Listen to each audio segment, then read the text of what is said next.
Hello, ladies and gentlemen, and welcome to Season 3 of the Wargaming.net Gold League. I'm Joshua Clutch Gray. It is exciting to be back here, 2014. What better way to start it off than with some World of Tanks esports action with the top 16 teams here from the America region. Joining me on the desk every night for all of group play for the next 3 weeks will be Randall Rookhill Holcomb. Randall, Happy New Year, my friend. Happy New Year, Clutch. New style. Looking good, looking dapper. Yes. How was your holiday? How did it go? It was fantastic. I went to the East Coast. I had a lot of fun out there. I'm back. It was a long 2 weeks. I think I like being here, though. It's good. There was a couple days before the New Year's that I was streaming some World of Tanks and World of Warplanes. I was going, I need to get back to the office. It gets to a point where you have a break long enough that you're rested, you're good to go, and you want to progress with your life. Yeah. And that's what a New Year feels like. You know, at one point, it was for a while, it was like, I would like a break. I would like a break. You know, maybe a few days of vacation. After a few days of vacation, it was like, you know what? I've had enough break. I want to go watch more tanks. That's right, man. That's right. Well, we're going to watch a lot of tanks here, folks, and we're really excited to be back. Season 3,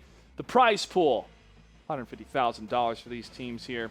And we also had some updates that happened. 8.10 came out with the Japanese tanks, and I was actually having a lot of fun with some of the simp guys playing in that Chiri, which is a 3-shot, 1 second reload for the shot, and 8 seconds for the whole drum to be reloaded. A lot of people were getting a little bit upset on my sheriff account with me taking them out, but it was a lot of fun. So if you haven't played those tanks, definitely check it out. Have you had a chance to play some of the Japanese tanks? I've played a few of them. I really like the Tier 8 and Tier 9. The Tier 8 one seems very comparable to a Pershing.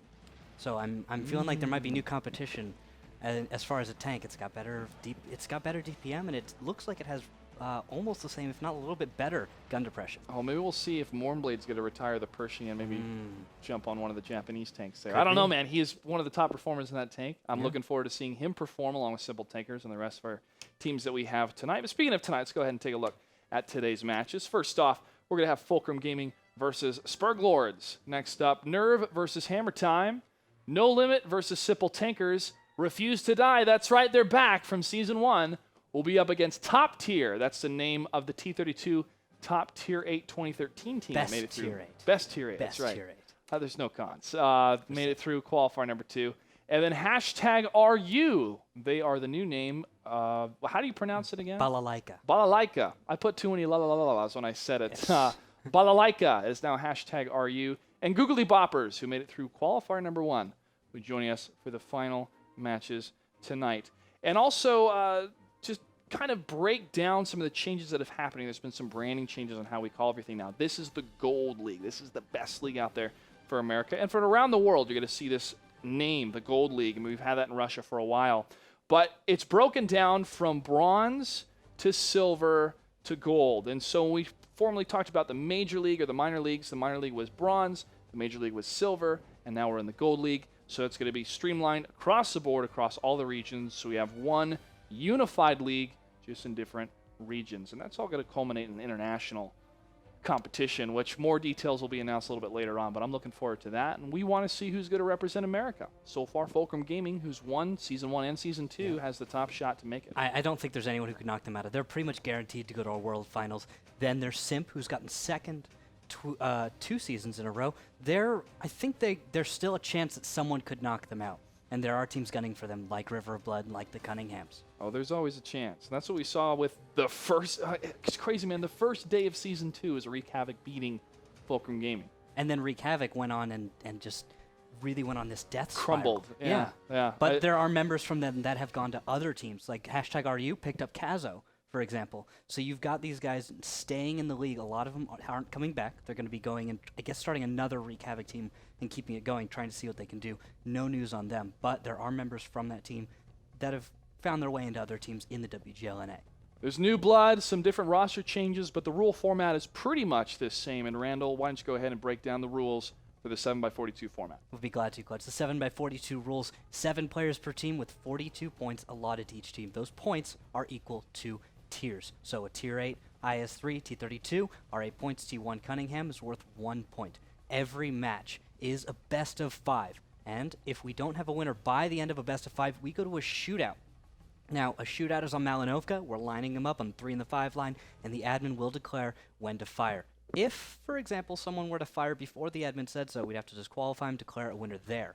Also, there is a bit of a penalty for teams that go to a shootout. Winner doesn't get as many points, Clutch. That's right. What happens when you do win a point or when you win a match here in the group play, you take home 3 points. If you win a shootout match, you take away 1 point. And if you don't win, obviously, you take 0 points. Now, a change has happened in the shootout rule set. Once the shootout begins, there's 10 minutes for a victor to be declared. If no victor is declared, both teams lose. Both teams will have 0 points. So we definitely want to see some action between these teams that are competing to make it to the finals. And more information about the grand finals for Season 3 will be announced soon. Stay tuned to that. Also, a huge shout out to UFC. As you saw, Wargaming.net is one of the sponsors for the latest UFC fight, so stay tuned for more of that action here. It was really cool to see. It was a really good fight. Unfortunate to see what happened to Anderson Silva. That was brutal, man. It was brutal. But it was great. It was great to hear World of Tanks and Wargaming mentioned many times during the broadcast. And when I trained with a UFC fighter myself, a former UFC fighter, and I tell him what I do for a living, and I showed him some videos. Like, oh, it's so cool. And now I say, hey, guess what, man? Now we got some sponsor. Yeah, it sponsors UFC, so you should listen to me more. No, he's great. And I may compete here soon. I'm not sure, man, but yeah, I was hearing about that. There's a competition coming around the end of the month, and I'm going to talk to the gym instructor and see if it's something I should do, because I'm still a white belt in jiu-jitsu. I have black belt in taekwondo, but that's way different than jiu-jitsu, a lot more striking based. Well, guys, enough about us. Let's go ahead and see how you guys can win some codes today. All you got to do is follow us on Twitter at WGLNA, Facebook.com/WGLNA.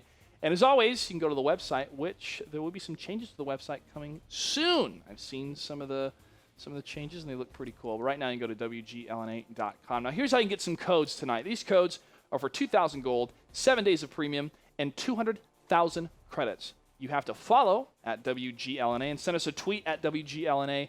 Hashtag 2014 Game New Year's Resolutions. There you go.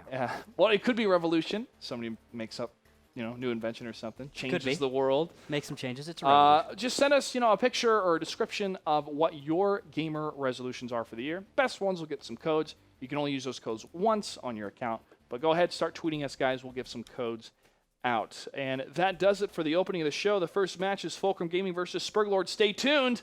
Battle number 1, game number 1 will begin after this. A lot of fond memories from 2013. Now it's time to make new memories for 2014, starting with Season 3 of World of Tanks, right here coming to you live from Southern California. Now, these team members are all over the United States. Some are in Canada. Some may be down in Brazil. And Argentina. Yeah. So these guys are definitely representing this region of America. And we truly want to find the best of the best when it comes to World of Tanks. And it's been a lot of fun jumping into the pub matches and seeing a lot of people very receptive to the esports league. And a lot of people asking, hey, not only when can I get codes, but also, hey, when are we starting up again? When's it going to happen? And it's been truly a blast so far to see it built up. And that video showed how much fun we had in Vegas for Season 2. The Stratosphere was a lot of fun, Clutch. You really missed out. Well, I had a lot of fun as Big Dave, though. Oh, yeah. You were going all around. That was a really cool shoot. That was fun to see. But if you'd made if Big Dave had gone to the Stratosphere, would he have jumped off? I don't know. I would have had to have attached that hat some way for her or take it off because it wouldn't have stayed on. Yeah, definitely not. But Nagatron did make the jump, and he's captain of Fulcrum Gaming. We'll be talking to him in just a second in our pregame interview. That's right. The interview's up. Sperglords versus Fulcrum Gaming. Match number 1 for Season 3. Let's go ahead and jump into it. Welcome, gentlemen. We got Soviet representing Fulcrum Gaming with some camouflage behind him. Who are you trying to hide from, Soviet? Oh, NSA. Political jokes. All right, Sperglords, welcome to the Gold League. Congratulations on making it. Thanks for having us. Now, RJ, you fought your way through the Bronze and Silver League. You finally made it here. You took out RU in the Major League Championship, now called the Silver League, and for fall 2013. How's it feel to be here? Feels great. See my mascot there? Yeah. A little 3-year-old. So yeah, it was a hard fought. I mean, we went through a couple of prelims where we tried to make it in that way. It didn't happen for us. Then we went through it was called the minors, which is now the bronze. Then we went through the majors, which is now the Silver League. And we had some rocky road going through the Silver League. But towards the end, kind of like you do in sports, we peaked at the right time. Right as we were going into the playoffs, we beat a lot of the top teams right at the end, and yeah, that's what got us here. So we're excited to be here. Now you represent, or your members are made up from Relic, correct? And you That guys is are one of the correct. top clans that play in the Clan Wars. So what is the difference of playing in Clan Wars and being one of the top performers there to now being in the 7x42 matchup, to now being in the Gold League? Yeah, so the strats are certainly far different with the T1 play, but I think once you come to terms with that, which was our biggest hurdle that we had to come over, the other things that you do within Clan Wars, say focus fire, marksmanship, hit point sharing, angling your tank, you do that, whether you're in a public match or Clan Wars. And a lot of times in Clan Wars, even though it's a 15-on-15, many battles become localized. So you might have 5 or 6 tanks in a certain area of the map, which is very similar to what we've got in the 742 format. So I think a lot of our skills come over. It's just that being a little bit more flexible, and again, dealing with the T1s, I think is what really makes the 742 format a little different. It is a different format, and with team battles being released, more people are starting to get acclimated to it. But when it comes to how to perform the best in 7x42, there's none better than Fulcrum Gaming. Soviet representing your team. How was your holiday, my friend? Was it sufficient? Oh, it was sufficient. I went skiing, but thank you very much, and happy holidays to you guys, and happy New Year as well. And thank you. Happy New Year. Have you been practicing, or has this been a time for Fulcrum to kind of take a break, relax a little bit from the practice scene, and now come back full force? It's been an interesting kind of month for us. We had WCG at the beginning of December. We came back from that, took a small break from the game, from everything actually, and then we kind of went back into it. And now we are dealing with the holidays, so that kind of put a break into things. But we're back into it. I think we're ready for the season to start. Your first matchup is Sperglords. This is a team we have not seen yet. They're new to the Gold League. Do you have any words of advice for them before we start off? Just take it one game at a time. There's really nothing special about this battle, like you were saying, or Clan Wars. Just got to play your game, stick to your plan, and go at it. It's going to be great. And taking away the niceties, Sylvia, is there anything you'd like to say to Sperglords as their opponent for the first battle? Best of luck. Thanks, man. All right. RJ, anything you'd like to say to Fulcrum Gaming before we start off? They're stand-up guys. Best of luck, and we're looking forward to it. We're looking to learn a lot. Fulcrum, you have the higher seed. Heads or tails on the coin flip? Heads. He's going to call heads. The coin flip is tails, which meaning RJ from Sperglords. Will you choose the map or defer? We'll defer. It will defer. Fulcrum Gaming, what is your map choice? We'll pick Himmelsdorf. Himmelsdorf for first map. Sperglords, what will be your spawn position?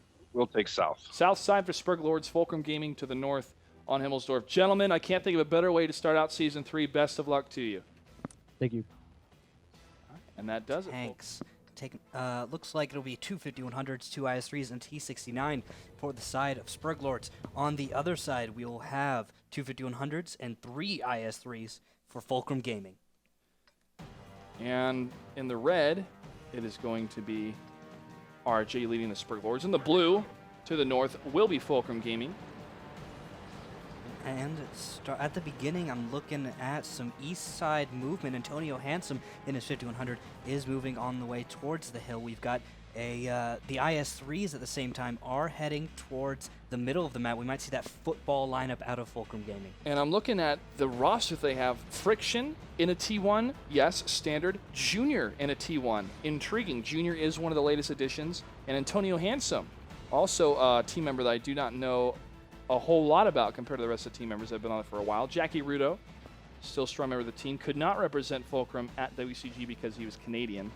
Had to be American teams. But Junior is going to be all the way to the west side, going down the one-line spotting. And this is going to be a heavy targeted defensive play coming out of Sperglords. They have all their 5100s and IS3s all the way to the west, covering J, 2, 3, and 4. And they're going to stay in that Juliet quadrant for just a little while longer. They did spot Junior a little bit ago, and Jackie Rudo is spotted but that's it. They don't have any other information yet. Junior did not spot anything, and also, I think Phonon, the T1 Cunningham for the side of Sperglords, was spotted. Now Junior is going to try and get some spotting. There's some hill play coming out. Junior's blind firing, but we should probably take a look at the hill because I see Antonio Handsome and Friction making their way to the top. And the only one to stop them is RJ in the T1, the team leader. He does see the 5100 from across the way. Antonio Handsome spots him as well. Antonio falls back, just gathering information. But it looks like Friction will be coming around the corner next to the castle himself to see if anything else is there that could stop the 5100 or at least damage it. Nothing is spotted, and Friction will see RJ just around the corner. He will see Phonon as well. Phonon in the T1 Cunningham, and RJ's going to just book it out of there. He's just going to leave. He knows he does not have any advantages here, and that actually might be telling Fulcrum Gaming about that advantage, telegraphing that, and Friction will continue forward. He will continue scouting, and the push is coming out of Fulcrum Gaming now. They've moved up the 8 line, and they will take down Phonon in the T1 Cunningham. First T1 to go down. RJ still left alive, went all the way to the south, but he's going to stop and try to scout anyone pushing from that hill. But staying to the top will be that remaining 5100. The rest of Fulcrum, Wallhacks taking down Junior over on the west side. The rest of Fulcrum staying over in the tank alley. The and 7 and tanks 8 are line. spotted. Many of these T8s are spotted, and it looks like Hugo's going to try and find a hold-down position to engage against Candyman. Candyman is in hold-down in response. Shots go out. Candyman takes a hit, along with Wallhacks, both of them taking 2 huge hits. Candyman in that IS-3 trying to stay up to the front, while System Rename just behind him in the 5100, waiting for the best engagement for his clip to be unloaded on the rest of Fulcrum.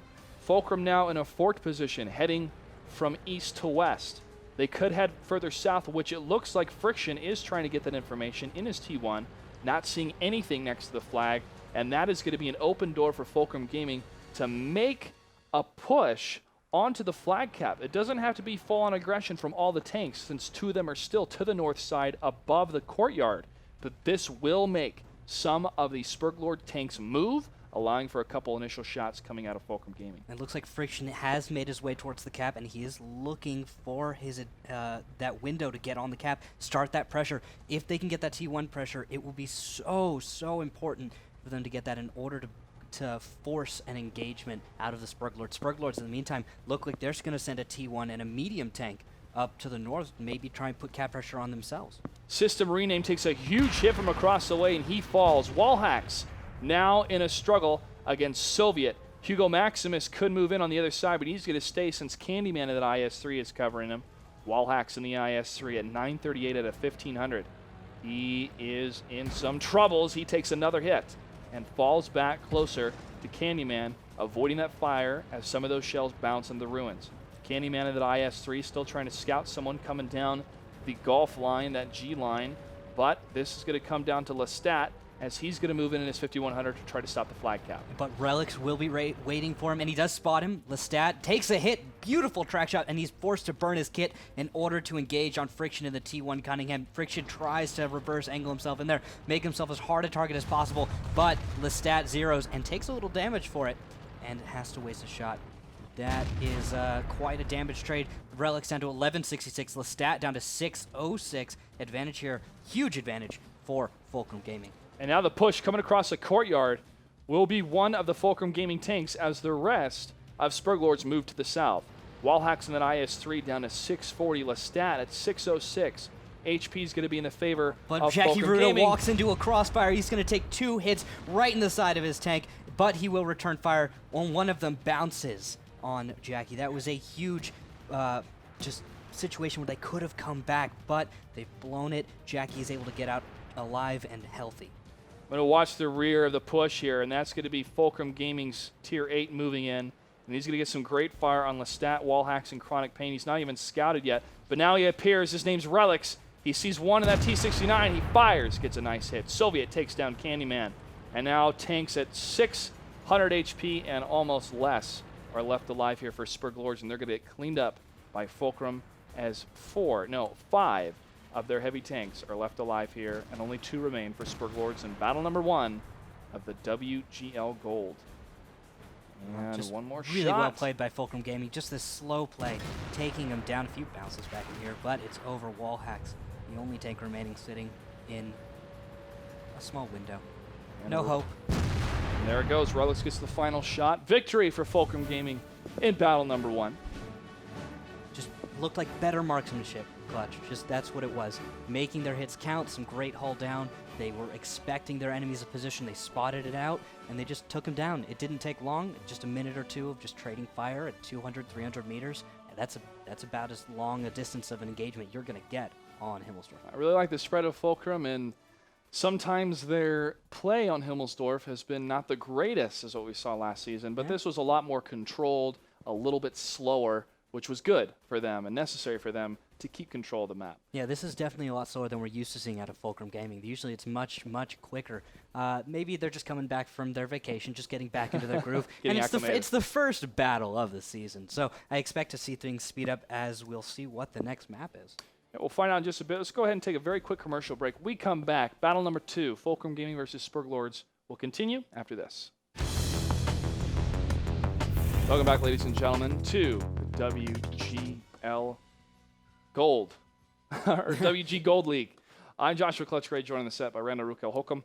Battle number 1 went to Fulcrum Gaming, and battle number 2 is going to take place on Prohorovka. Map, as I've said many times in Season 2, has changed quite a bit. Not the map itself, but what teams are bringing to this map. Slower games, longer range games with some of the tanks they've been bringing. Pershings, and also sometimes T-32s, maybe a tank destroyer. Here and there. Here and there, not often. The waffle really... Bring the waffle, guys. The waffle started to catch on for a little bit. It looked like it was about to, but then a lot of teams were having trouble making it work, so I guess it just fell out of... Darn, because I had a really cool garage segment for it, but that's okay. Well, actually, we might be seeing one, Clutch. Taking a look at the... their tank picking has started. They're starting to pick their tanks, and I did see a waffle for a second, but Lestat did ready that down. They have 90 seconds to choose their tanks. He's teasing us, I think. So I this don't know, it could be a fake. But of course, you know, we're going to see 2 tier 1s. Sometimes we see the little tractor. That's a really good choice in this map. With the view range, you've got a nice gun that can pen at range on a few tanks, like a 1390. You can get consistent pen at range, where with a T1 Cunningham, you're going to have a lot of trouble with that. You just are. You don't have the pen. It falls off really bad. The accuracy's not there. It's great for T1 v T1 engagements, but a little tractor actually gets some kills sometimes. We've seen some really cool play out of T1, out of little tractors. I just want to see that T1 player come out, maybe. Now, there are 2 maps that I've seen the WZ-132 being brought instead of the AMX 1390 because it has a faster reload speed at the beginning. And this is one of the maps where the WZ-132 can get in, get one shot on the 1390 or at least somewhere else, and get out of there. It's really risky, though, especially if they bring something like Pershings, T-32s. It is. It could really screw that up. But, you know, a good player like we saw Blasey in the past 2 seasons really made the WZ-132 work sometimes. So you just have to find that player, probably, that can make it work. And I know you're a fan of the tank. I am, because I like the on-the-move type fire, the on-the-move type gameplay. And it's just a little bit better accuracy than the 1390. But still, the 1390 has so many cons compared to what the WZ-132 can offer all around, you know, in general. And I understand that. Let's go ahead and jump into battle number 2, guys. Prohorovka, Sperglords versus Fulcrum Gaming. Taking a look at these tanks, we've got 2 Pershings and a T-69, along with 2 1390s for the side of Sperglords. On the other side for Fulcrum Gaming, we have 2 T-69s and 3 1390s. Mobility going to Fulcrum here in the early engagement. Let's look at these scout runs. Yeah, jumping on over to Phonon and RJ. Looks like they are going to hang back a little bit in the T1s because they're obviously not as fast.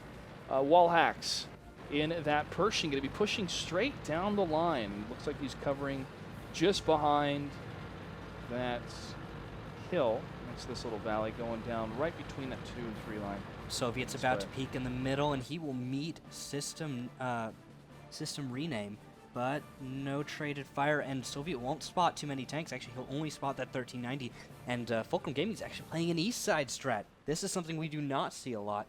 And I wonder how they're going to play that, because it looks like Soviet's also going to pull out of the middle, head towards the east. And with that, we're going to see teams polarizing themselves. This is going to be a really slow match, I expect. That's what it turns into on Prohorovka. It's either an east versus west or a north versus south. And then north versus south is where you see a lot of those tanks down that one line, some of them the T-32s, occasionally a tank destroyer that will use that long-range distance to try to fire upon anything that's scouted by the strafers, by the ones that are kind of like the A-wings, if you will, making a Star Wars I reference. love you just compared to that. The very quick, not as heavily armored vehicles here being tanks, and that allows some of that scouting maneuverability. And sometimes if they get shot at, they can almost blind fire into where they think one of the projectiles would be. Blind fire is an important skill. It is. It is. You have to have a good battle sense of where would you be on this map if you were on the opposite side, and where would you fire into. We've seen that happen a few times. Exceptional leads being grabbed by teams who know how to blind fire. And the thing is, when you don't see your enemy and you have a good indication of where they are, you could just let some shots loose if you know that you're going to have the freedom to be able to reload, especially with autoloader heavy lineups like this. Fulcrum Gaming has every single tank is an autoloader. Even the T1s are running autoloaders here. On the other side, we've got the 2 Pershings. So Sperglords is going to have the advantage of being able to spam like that. Their Pershings could just be wasting shells right now on positions that could have T1s. That's one thing they could be going for. Oh wow, is that traded fire already? Well, I don't see any traded fire yet on my side. I do see Lestat hanging back in the 1390 and Phonon as well. And going over to Chronic Pain, he has been hitting the T69, 1124 to 1350. That shot might have come out of Relics, or it could have came out of Jackie Rudo. I'm guessing Relics, just by looking at his position. Relics is sitting a little bit south of the on the F line, and he has a beautiful shot to where I believe that we saw that T69 Chronic Pain peek up. And with heat rounds, you don't lose your pen at range. And with about 250 heat pen, you can have an easy time penning a T69. Oh, Chronic Pain is spotted again. I guess that must be optics on Relics tanks. Let me check. I'm actually going to go look. Relics is not running optics, so... Somebody's spotting for him. They're doing a good job. That T69 by Relics is behind the trains. The wall hacks is spotted in the Pershing. They know their enemy is in that bowl, and that's a really hard position to attack, where you see the 2 Pershings and the T69 right now for the side of Sperglords. It's very difficult to approach. It's got great vantage on the north and the south of that position. There's little areas that you can try and get closer, but the thing is the crossfire from the north or the south could really tear you apart. It's very risky to try and approach the position from Sperglords. The same thing goes for the position of Fulcrum Gaming. Just making that approach is going to be very difficult. He seems going to have a hard time with that. An EF ball is going to prove to be very fruitful for him if they're able to land a couple initiation shots from across the way. But this will be very difficult because Fulcrum Gaming is not going to give them the chance, or at least try not to. However, this is going to spread out and go on a little bit longer here because these teams cannot fully commit to either side. And that's where I think Fulcrum Gaming could make a reverse decision here at the 5-minute mark of bringing their tanks to the south, except 1 or 2 to the very north, probably keeping Jackie Rudo and one of the T1s very, very cautiously up to the north, as he is spotting that 1390, and allowing Fulcrum Gaming to cruise down to the south. They will take down the T1 and have to very quickly, since he is going to be down in that bush area. Where is he? That is going to be Phonon, all the way down at J3, just behind the bushes in this little small Antonio bush going for some forest. blind fire. Didn't see where those were landing. It looked like it was going towards about A3, A4. So looking for those connections onto maybe some rocks, going after one of those T1s. I guess that would... Is that RJ or Phonon, the T1 in the north? It's neither. It's who's in the far north? There it is. It's RJ, yes. Yeah, okay. Phonon was all the way to the south. RJ is the one all the way to the north. I was trying to I saw find a him. blind fire from Antonio Hansen. He's lining up for another shot again. So they know there's someone over there. Oh, they're actually not firing there. He's firing into about B5. So into Bravo 5 is where Antonio expects a T1 as he's reloading now. And he has not discovered that a T1 is actually over an A3. Very nice positioning for the side of Sperglords. I like it. It's not expected. You can see the blind fire from Fulcrum. Doesn't know that that is there. They're looking for the more common positions that we've seen in the past, positions that aren't as safe. So you've got a really safe position for one of the T1s. But is it too safe? Is it too much of a defensive play, which allows Fulcrum Gaming to move freely across those railroad tracks? Is there anything that Sperglords could do?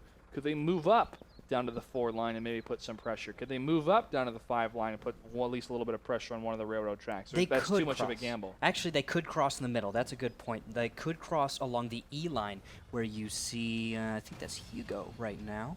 Let me go find him. Yeah, about where Hugo Maximus is. To his left, he can cross the tracks. There's building cover from there. And I guess I'll just go try and jump over there. They can cross the tracks. And from here, with the cover of these buildings, they can drop down into the bowl. And maybe from in here, they can get into this defilade, get a little, a little ground and advantage. And from here, it's really hard to shoot at them. They can get some spotting done, maybe.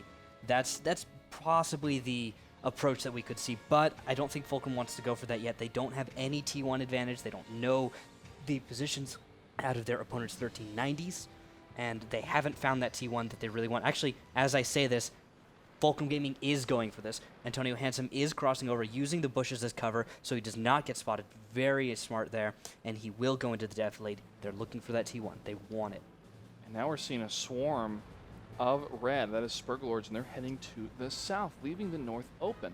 And they're going to be going straight to the south, and they may be doing a full-on flag cap, or at least trying to. Their one T1, Phonon, has been down there for most of the game. He hasn't seen much activity, much action going to the south, at least for a defensive play from Fulcrum or a counter sweep. So this could catch Fulcrum by surprise. However, with the firepower and experience that Fulcrum Gaming does have in the 7x42 format, this is going to be a very, very cautious play coming out of Sperglords. If they go for it, which I think they could, they may keep one of their T1s somewhere hidden, since we're at the 2-minute and 43-second mark, to turn it into a draw instead of a straight-on victory for Fulcrum Gaming. And as this happens, Junior is moving up in his T1 Cunningham. He doesn't put camo on that, by the way. And he is just inching forward as Sperglords cross to the southwest, making it so that he's going to spot them later and later as seconds go by. He will spot the first tanks, and there they are. Lestat on every single tier 8 is spotted. Soon it looks like Junior will be spotted. He is found. 1390's closing the distance. It looks like a fast cap. Candyman gets the kill from a long-range shot. 25 seconds left on the map. Sperglords going to hold the distance, spreading out the tanks as the T1s try to get behind the Pershing. T69 from far away's Relics. He gets lit up. 392, 161. He falls to Lestat. Wallhacks takes a couple hits, and Lestat in the 1390 trying to hold off Soviet across the railroad tracks. A T1 falls, making a reset, but now down to 22 seconds. The tanks are going to stay on here trying to get that flag cap and trying to avoid fire. Angling the tank here, taking a shot, a little bit of damage as Wallhacks. Lestat still fighting it out with Soviet. Lestat at 304 damage out of 1100. Friction takes down RJ to the north, and this could be a counter cap from Fulcrum Gaming if they go to the north with continual resets. But now two Pershings back to back. One trying to stay behind Wallhacks. He will continue to stay behind him if Wallhacks falls. But Soviet coming across the way. Lestat still in the mix in the 1390. Soviet trying to get some ramming damage perhaps against one of these tanks. He's going for Candyman, I expect. And actually, he's going to get tracked. Beautiful shot out of Sperglords. They stop Soviet on the cap. He will become cover as there are 4, 3, 2. Any resets coming in here? 1, 0. Blue base is it going to get reset? It is. It's so close, and it is captured. It is captured. That is a victory for Sperglords. A sweeping movement onto the flag cap, using those Pershings for long-distance fire and as cover as well. A nice play by Sperglords. Yeah, taking advantage of the opponent's lack of consistent fire tanks. Once they were reloading, there was this huge window where you didn't have any tanks able to stop cap anymore. And at the ranges they were, the T-69s, enough shots, I think, fizzled that they didn't get the kills that they really needed to get that. And Lestat did a great job by halting Soviet. And he was down in the HP value in that firefight. But both of those tanks were reloading. And Lestat continued to stop Soviet from getting over those railroad tracks. And what Soviet was able to get over there, it was too late. It was too late. He had no shots to take. He tried to ram, but the Pershing spread out. And the T-69 from far away was not able to get those shots either. And I have to say, having that T1 down there for such a long time, Phonon saying, hey guys, nothing going down here. Let's go for it. And for Sperglords to make that decision, it was a calculated decision. It was a well-executed decision. And it was a well-played scenario for them. That's a type of play that these American teams have got to put together to take down the best of the best. That is Fulcrum Gaming. Yeah, I'm starting to think that maybe since we don't have Nagatron here, I'm noticing his absence from these battles. Yet he's not even down below. Is Nagatron's absence maybe affecting them? Is probably what I'm thinking. You know, they're playing slower. They're not playing quite as aggressively. I feel like Nagatron's been maybe one of those driving forces. I know he's a part of the leadership of Fulcrum, so between Friction and him, they kind of make everything happen. Without him, maybe they're a little bit slower because Friction has to spend a little bit more time organizing everything. And also in your mind, too, when you're at the 3-minute mark and you're thinking, all right, they're not going to come for us, we're not going to go for them, this is going to be a draw, you start to set that in your mind of this is going to turn into a draw, and you start fantasizing that reality and not being flexible enough in the moment in case they flag cap, which happened. And Jackie Rito was all the way up to the north, There wasn't a reverse flag cap in time for it to try to stop the offset. There was only going to be 2 tanks up there. One of them stayed behind RJ to see what was going on. So it became a bit of a hesitation, I think, with Fulcrum Gaming. I think they already thought it was going to be a draw before. They probably should have battle sent was over. everyone back. Just everyone back so they could get enough fire on cap to stop it. Yeah. Because the thing is, with 3 tanks on cap, they had only about 33 seconds. And the thing is, they got resets, but the thing is, it's still going so quickly. The cap's just going so quickly that they needed every single tank, especially since they have autoloaders. T-69s have about a 21-second reload, but it's still not quite fast enough. You know, you can't sit there with that cap going that quickly, especially when 1390s are not going to be able to help you out. Soviet tried to get that ram. It could have saved them, but he got tracked. He Just did. Great job by Sperglords to make a fast cap on actually work on a map like this. It was a very, very well shot and well-timed shot, too, because sometimes when a tank is further away from you and they gather enough speed, they'll do more ram damage compared to, you know, he tracked him kind of in the right place. And it was a snapshot as well. He had to move his turret over and go for it. Yeah. But at that range with a T-69, no, Pershing it was. Yeah, it was in a Pershing. Yeah, making those track shots maybe isn't so hard. Because No. you got all crew skills, by the way. Yeah. He's just, the player's like, I got this. Boom. Bam, gotcha. Yeah. It's a good, 75-meter shot, maybe even less. Yeah, and he makes great cover after that, too. So Soviet actually ends up working for his opponent, even though they don't have to use it for cover. But even if it's 1 point of damage on a ram, it still counts as a reset. exactly, yeah. So it doesn't even matter if he's able to have enough speed to do more damage. It just depends on him doing damage in general. At all. And he'll do plenty against the Pershing. I mean, it'll hurt him a lot more, but it would be sufficient. Yeah, it's like aluminum foil trying to hit a rock. Like a soft rock. Soft rock. One of those like red clay rocks. Yeah. Yeah. You ever throw those at your friends? We didn't have snow. No, I didn't never have threw snow. rocks at my friends, Randall. I'm Okay. sorry. We didn't have snow, so we threw red clay. Okay. Yeah. Well, it would clump up. It clumps up, yeah. and it's kind of hard. I had snow in my childhood. It was great. I didn't have snow in my childhood. We're like, yay! Let's it's go ahead. ice. Before he starts throwing rocks at me, let's go ahead and jump into game battle number 3 on Cliff, ladies and gentlemen. Sperglords versus Fulcrum Gaming.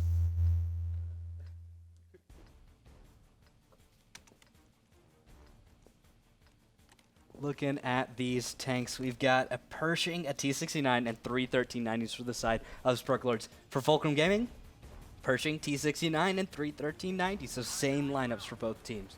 It's just a matter of how they play this one out. Definitely middle control, and we're going to have to look at that opening scout run out of these teams. Marco, 30,001, is going to be pushing the front of Sperglords here, leading the front of Sperglords. And are they going to forego a mid-push? It looks like they could actually all be going down the west side. What is happening, Randall? That could get a little dicey, but if they find, who are they looking for? They're looking for Soviet, who's making the climb just frantically. If he can get up here quickly enough, he could be okay. There's only T1s there behind him, and they are now reloaded. Soviet takes 1 hit as he tries to escape. Fulcrum Gaming is trying to come on over. They will have the high ground in this engagement. They will have the high ground, and they will also have 1 shot advantage because 1 shot from the 1390s did bounce off into the mountain. Friction, the first to fall here. Not even a minute into the game, and these 1390s are now in a train-like formation for a second. That's not good, since that's going to nullify any escape if there's a push coming around the corner, but that's not going to be the case. Soviet still at the top. Hugo Maximus is going to join him. Hugo takes down the T1 from far away in his T69, and that is going to be some eyes and ears down for Sperglords. Looks like Jackie has found Chronic Pain. He's lining up a shot, trying to find it, and he does 0, going for the first hit. This T69 is not looking at him, but he's able to slip away. Jackie able to do that now. Looks like a push going towards the south, as Fulcrum Gaming is going to have to reevaluate the situation, try different high ground positions. There's 2 1390s out of position right now, but they still have this high ground advantage. I don't see how Sperglords can make this work. Well, Hugo Maximus able to get some shots into system rename as he was focused on Soviet. Soviet missed his shot against him.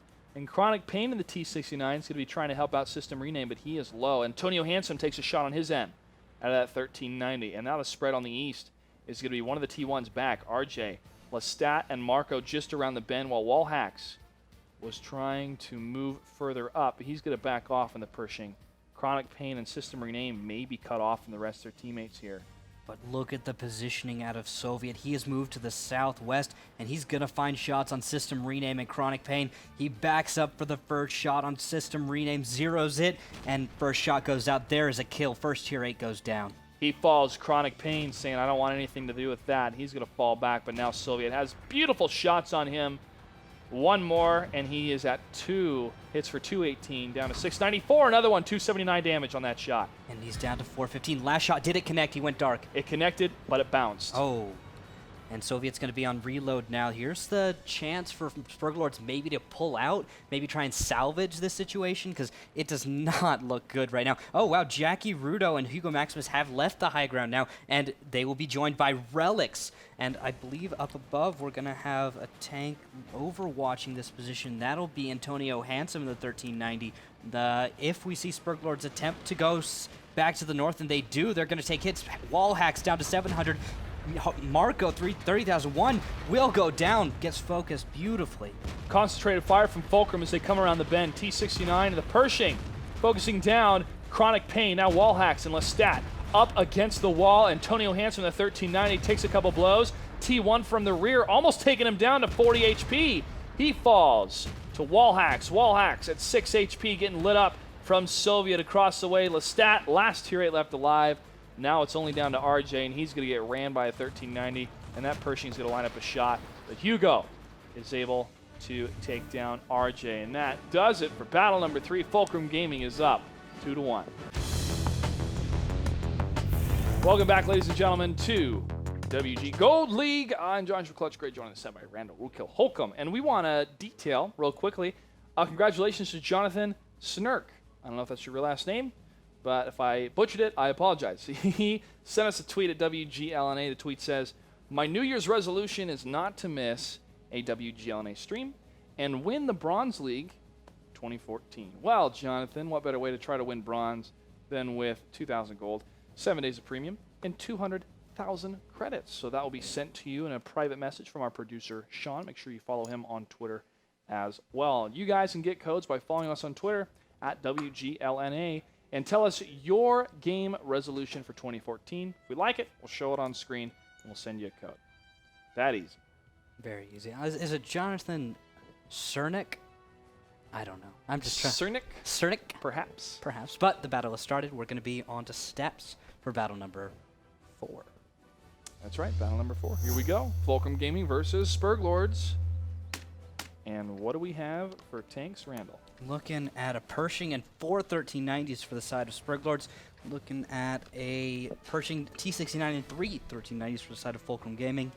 A little bit heavier lineup for Fulcrum, a little bit slower, but they have the north side. So they're going to be able to head off to the east, get in their hold-down positions, and that'll be easy. Easy peasy from there. Well, easy is always relative, but it can be because of that eastern valley. Yeah, I feel like the north gets a nice advantage. They get a jump to get over there. There's a little bit of a window to spot that out, that crossing, and maybe put out some free damage. But without a lot of tanks that are consistent fire, you're not going to have anyone loaded for this. And actually, it looks like Sperglords are going to head to the east as well. Whoa, this may get a little bit crazy here. These guys are really, really close. Chronic Pain is now going to be matched up with Soviet. Soviet moving to the south. He's going to take some fire, but they fall right into the Pershing and the T69 waiting for him. Soviet with the bait had the turrets locked on him, and the Pershing and the T69 had some free shots into Chronic Pain. However, Hugo Maximus takes a shot in his T69, and now Sperglords are a little bit spread out. Antonio Handsome is able to get that first blood in that 1390. What a beautiful crossfire. I forgot about the changes to the map, and Fulcrum Gaming is so prepared. Look at this positioning. They are tearing apart the Sperglords. And now Fulcrum has taken out 3 of the tier 8s. Only a 1390 and a Pershing remain. They can do damage against Fulcrum Gaming. Lestat in that 1390 is going to get completely surrounded. A ram for 208 damage. Brutal. Last shot from that Pershing from Relics. He'll get the kill. Kabam. And now Hugo trying to get up to wall hacks for the last kill necessary to take down all the tier 8s. Only one left alive after this will be RJ. Hugo fires into wall hacks, gets a nice shot. T69 lighting it up. 721 at a 1440. He gets hit from the other side. And there's the cleanup for that tier 8. Now only one tank remains. This is going to be a Fulcrum victory here for match number 1. Wow, just really well played. I'd forgotten they made changes to the map. And that actually made it so the south had a reasonable approach in the east side. I really like that. I haven't even gotten a chance to play Bit of it. that divot that goes down. Yeah, correct, and in that. more cover. You've got another hill further to the south, so you have similar cover to in the north, making this a little bit more even on this side. And Fulcrum Gaming took advantage of that in stunning style. And they do it. Fulcrum Gaming takes battle number 4, match number 1.